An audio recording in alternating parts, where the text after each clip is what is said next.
Well, let's take a look now at what's making the front pages in the French press this Friday. Florence Villemot is here with me in the studio, and a lot of them are actually looking at the government's plans post-Christmas. That's right. It's back to work, according to Le Monde. In France, they call it la rentrée. It says that Hollande and Ayrault, it looks at what it calls their action plan for 2013. So the French cabinet held its first meeting of the year yesterday. And according to Le Parisien, it was an opportunity for Hollande to rally his troops and refocus the government, because this autumn was slightly tumultuous, according to Le Parisien. Hollande's government was criticized for being disorganized and not really on the same page. And in fact, yesterday, Hollande reminded his 38 ministers that the government is not a sum of different individuals with different personalities. It needs to be something more coherent. So the idea was to refocus and also lay out the government's priorities for 2013, and that is going to be unemployment, especially for young people. And the Prime Minister, Jean-Marc Ayrault, he wrote a piece in Le Monde yesterday laying out his priorities for 2013. And he says, he outlined what he calls this new French model that he wants to achieve for France. And he says that France is at a crossroads. France needs to be more open to the idea of taking risks,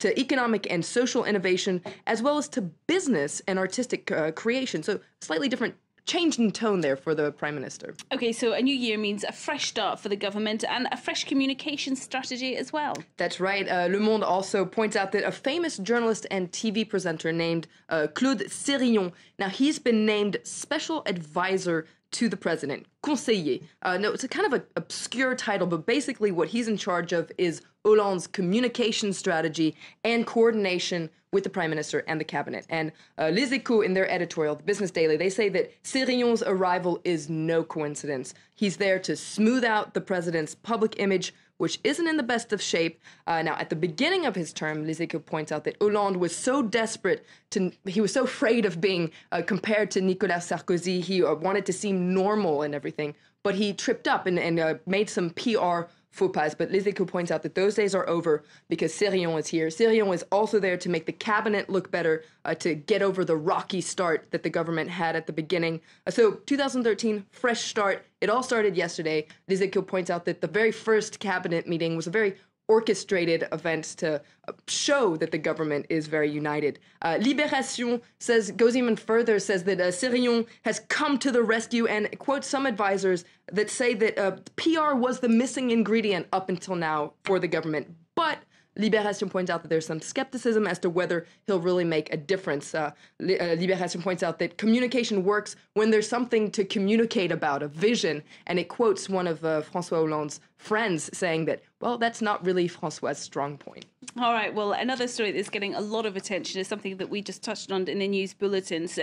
Yesterday, Russian President Vladimir Putin granted French actor Gérard Depardieu Russian citizenship. Now, this is obviously fairly controversial and it's getting plenty of attention. That's right. It's on the front page of Le Figaro today. They call it l'affaire Depardieu, and you see Depardieu and Vladimir Putin there. And they say that this is an insult that Putin had towards Hollande. So just to give you a little bit of context to remind you, last month, Depardieu said he was leaving France and moving to Belgium because of Hollande's high tax rates. Now, the government said this decision of his was pathetic. Depardieu got upset and said he was actually going to renounce his French citizenship and try to become a Belgian. Turns out he's going to be able to become Russian, so it's gotten pretty dramatic. Le Figaro says all this is turning into a bad comedy. In their editorial, they say that Hollande probably didn't realize that this high tax rate of his was going to have such a global reach, but this comedy is getting cringeworthy, according to Le Figaro. France is becoming the laughingstock of the world, and Putin isn't the first one to insult Hollande.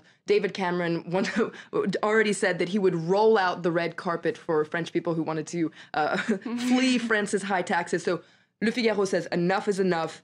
Hollande needs to back down because all this is getting very ridiculous. Florence, thank you very much indeed.